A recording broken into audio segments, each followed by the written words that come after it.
comment fonctionne la chimiothérapie. C'est un ensemble de médicaments qui sont conçus pour détruire des cellules qui se multiplient très vite.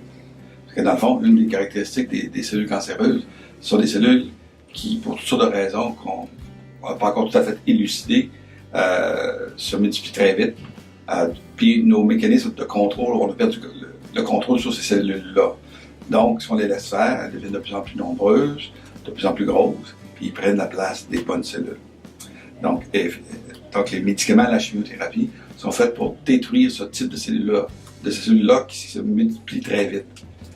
Souvent, on leur dit, moi j'aimerais ça que ma chimiothérapie soit intelligente. Autrement dit, elle voit une mauvaise cellule, elle rentre dans la mauvaise cellule, détruit la mauvaise cellule, c'est terminé. On en a quelques-uns maintenant, de nouveaux médicaments qui ciblent des cellules très précises, puis ils sont très spécifiques, ils sont capables d'agir là-dessus. Mais de l'autre côté, souvent avec la chimiothérapie classique, elle est capable aussi d'affecter des cellules normales qui se multiplient très vite, qu'on remplace tout le temps. Et donc, c'est ce qui explique en partie les effets secondaires de la chimiothérapie. Les effets secondaires de la chimiothérapie sont souvent une extension de leur effet thérapeutique. Avant chacun des traitements de nos patients, on vérifie dans leur sang comment ils ont réagi à leur chimiothérapie. Puis, bien important, pour les cheveux, on explique souvent à nos patients que ça repousse tout le temps. Il faut que l'information elle est saisie par l'assistante technique. Il faut qu'elle soit nécessairement revérifiée par un pharmacien pour s'assurer que c'est la bonne dose, qu'il n'y a pas de problème. Et une fois que c'est vérifié par le pharmacien, à ce moment-là, les étiquettes qui servent à la préparation des médicaments là, sont sorties.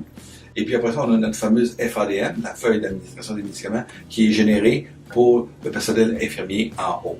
Là, après ça, si les laboratoires, les examens des patients sont corrects, sont adéquats, là, on peut procéder à la préparation des médicaments qui, d'habitude, est faite 24 heures avant le traitement des patients.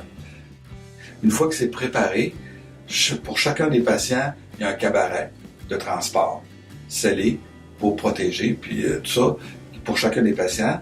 Et le matin du traitement, une assistante technique va à l'unité de soins en haut livrer les médicaments de la journée pour les patients.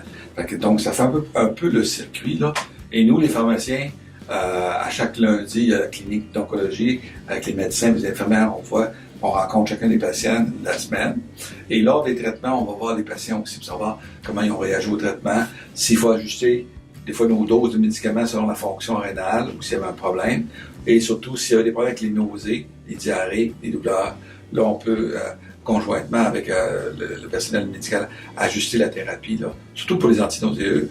Et ici, l'équipe, comme dans beaucoup de centres hospitaliers, là aussi, l'équipe d'onco compte sur les pharmaciens pour ajuster notamment pour les effets secondaires. Et des fois, s'il y a des petits problèmes, là, on est appelé à agir aussi, à faire des ajustements de débit avec le personnel infirmier.